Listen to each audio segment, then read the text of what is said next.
We often talk about the need to increase our levels of diversity, and the spotlight is clearly around representation in terms of hiring, but also promotions. And we need to keep the spotlight there because we are absolutely not where we need to be across lots of different groups at the moment. But one of the things that we need to put a spotlight on is also employee retention. So we need to ask ourselves some deep questions, as in, what is it that determines an individual's desire to stay in an organization or to leave an organization? And that's really about psychological safety. Do I feel safe to be myself? Can I reveal who I am without fear of judgment from others? So we need to make sure that we're alleviating this notion of what psychologists call covering, the notion that actually I'm not going to be myself for fear of judgment of other people around me.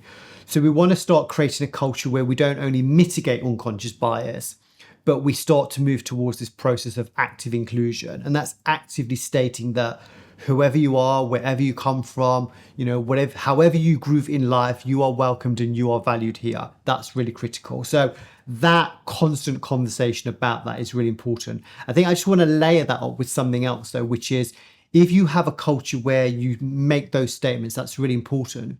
But we also have to have some processes and policies around that. So if you take something like, if somebody has a disability or caring responsibilities, retention is often determined by how does your flexible working policy enable me to do my life stuff as well as my work stuff at the same time?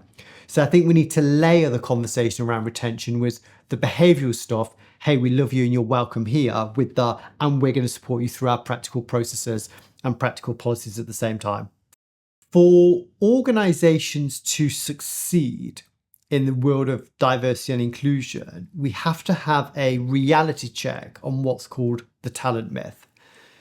And the talent myth is based on the assumption that it doesn't matter who you are, where you come from, your social identity is not a determinant in terms of where you end up in life. So your starting point doesn't determine where you end up.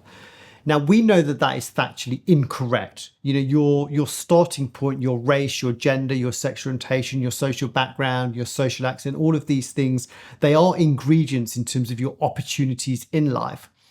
So if we wanna progress diversity in our organizations, we have to support individuals that come from different backgrounds. And the support mechanisms that we can have around that include things like mentoring, coaching, sponsoring, and things like mentoring's about sharing information, sharing support systems, sharing networks, and all of that.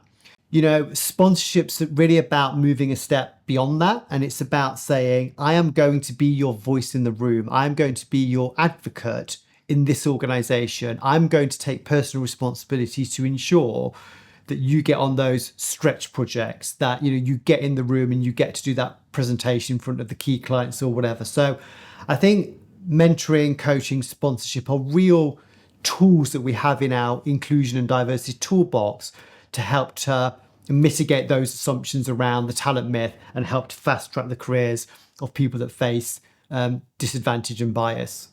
The end game is not about equality of opportunity. The end game is about equity of outcome.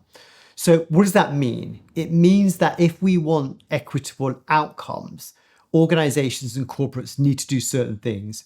So we need to think about those structural barriers that we see playing out, and how bias creeps into our processes, our policies, whether it's hiring, promotions, whether it's pay and reward processes, whether it's end of year kind of performance reviews and stuff like that. So I think organizations need to take a deep dive in terms of correcting the system. So that means mitigating bias out of the system, but injecting inclusion nudges into the system. And so once we do that, that's where we can be laser focused on achieving the outcomes that we want to achieve, as opposed to just opening the doors, which is an equality of opportunity measure, and hoping we get outcomes from treating everyone the same.